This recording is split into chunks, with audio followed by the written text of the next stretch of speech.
ప్రభునందు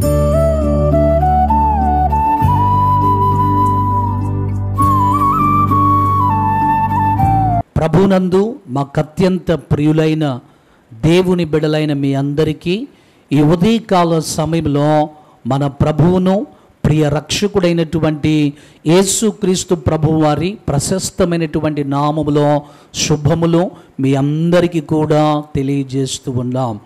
గడిచిన దినమంతా కూడా ప్రభువు మనలను కాపాడాడు. తన క్షేమమును ప్రభువారు మనకు అనుగ్రహించి తన రెక్కల నీడలో ఉన్నటువంటి ఆరోగ్యమును దేవుడు మనకు అనుగ్రహించాడు. అందును బట్టి ప్రభువుకి ఎల్లప్పుడూ కూడా మనము కృతజ్ఞతాస్తుతులు చెల్లింపవలసినటువంటి వారమై ఉన్నాం. ఈ రోజున ప్రభువు మనకు అనుగ్రహించు వాగ్దానమును మనము చదువుకుందాం. పరిశుద్ధ లేఖనములో నుండి సామెతల గ్రంథము 3వ అధ్యాయము 7వ వచనమును మనము చదువుకుందాం. నేను జ్ఞానిని కదా అని నీవు అనుకొనవద్దు. యెహోవా యందు భయభక్తులు కలిగి చెడుతనము విడిచిపెట్టుము. అప్పుడు నీ దేహమునకు ఆరోగ్యమును నీ ఎముకలకు సత్తువయు కలుగును. ఈ ఉదయకాల సమయంలో మనము చదువుకున్నటువంటి ఈ వాక్యమును మనము గమనించినప్పుడు దేవుని యొక్క లేఖనము మనతో సూటిగా తెలియచేస్తున్న మాట ఏంటంటే, దేవుని యందు భయభక్తులు కలిగి మనము చెడుతనమును విడిచిపెట్టేటువంటి వారముగా ఉండాలి. ఎవరైతే దేవునికి భయపడుతూ ఉంటారో, ఆయన యందు యథార్థమైనటువంటి భక్తి చేస్తూ ఉంటారో, అలాంటి వారు చేయవలసిన పని ఏంటి అని అంటే చెడుతనమును విడిచిపెట్టేటువంటి వారుగా ఉండాలి. ఈ రోజున ప్రభు తన వాక్యము ద్వారా మనతో మాట్లాడుతున్న మాట ఏంటంటే, నిజంగా నీవు దేవుని యందు భయము కలిగి ఉన్నావా? నిజముగా దేవుడంటే నీకు భయము ఉన్నదా?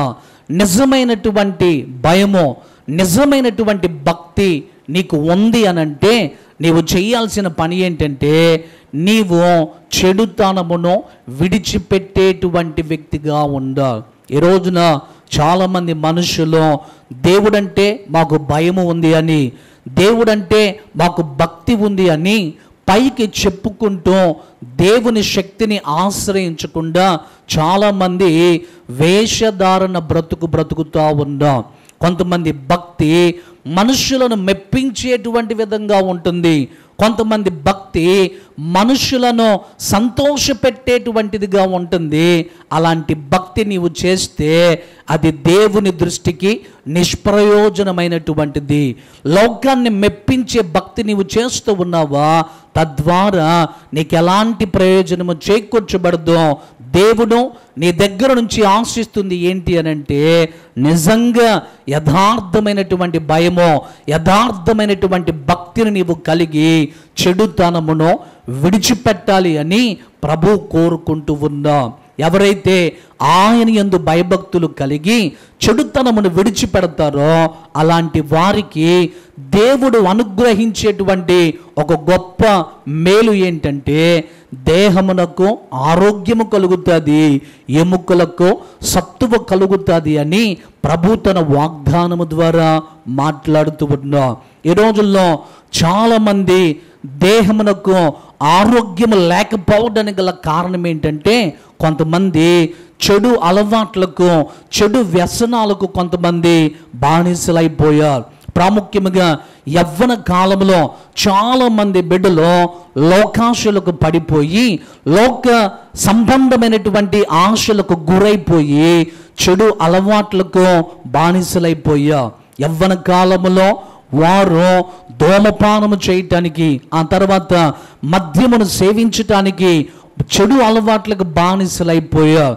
అలాంటి అలవాట్లకు బానిసలైపోవటం మాత్రమే కాదు, కానీ కొంతమంది డ్రగ్స్కి అలవాటు పడిపోయారు, ఆల్కహాల్కు అలవాటు పడిపోయి వాటిని సేవించటం ద్వారా వారి శరీరాన్ని వారు పాడు చేసుకుంటూ ఉన్నారు. అలాంటి చెడ్డ అలవాట్లు వారు కలిగి ఉండటం ద్వారా వారి దేహమునకు అనారోగ్యము కలుగుతూ ఉంది.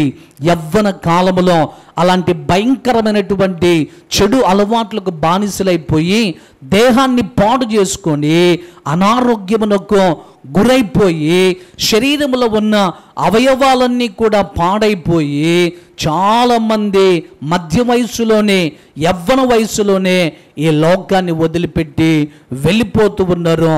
ఈ రోజున దేవుని వాక్యమును వింటున్నటువంటి దేవుని బిడ్డ, ఒక్కసారి నీ జీవితాన్ని పరిశీలన చేసుకో.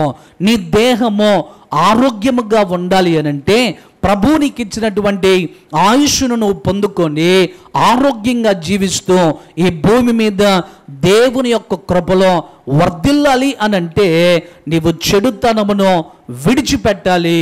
ఎప్పుడైతే చెడుతనమును నీవు విడిచిపెడతావో నీ దేహమునకు ఆరోగ్యము కలుగుతుంది, నీ ఎముకలకు సత్తువయు కలుగుతుంది. కాబట్టి యవ్వన కాలములో నిన్ను ఆకర్షించేటువంటి ప్రతి సాతాను కుయుక్తుల నుండి నీవు విడిపించబడి దేవుని యందు భయము కలిగి ప్రభువునందు భక్తి కలిగి నీవు చెడుతనమును విడిచిపెడితే, పాపమును విడిచిపెడితే దేవుడు నీ దేహమునకు ఆరోగ్యమును కలుగు చేస్తాడు, నీ ఎముకలకు దేవుడు సత్తువును కలుగు చేస్తాడు. కాబట్టి ఏ వ్యసనాలైతే నీ దేహాన్ని పాడు చేస్తూ ఉన్నాయో, ఏ చెడ్డ అలవాట్లయితే నీ దేహాన్ని నరకములోనికి తీసుకెళ్ళి నిన్ను భయంకరమైనటువంటి పరిస్థితిలోనికి నడిపిస్తూ ఉందో వాటిని విడిచిపెట్టేసి ప్రభువునందు భయము కలిగి భక్తి కలిగి జీవించు.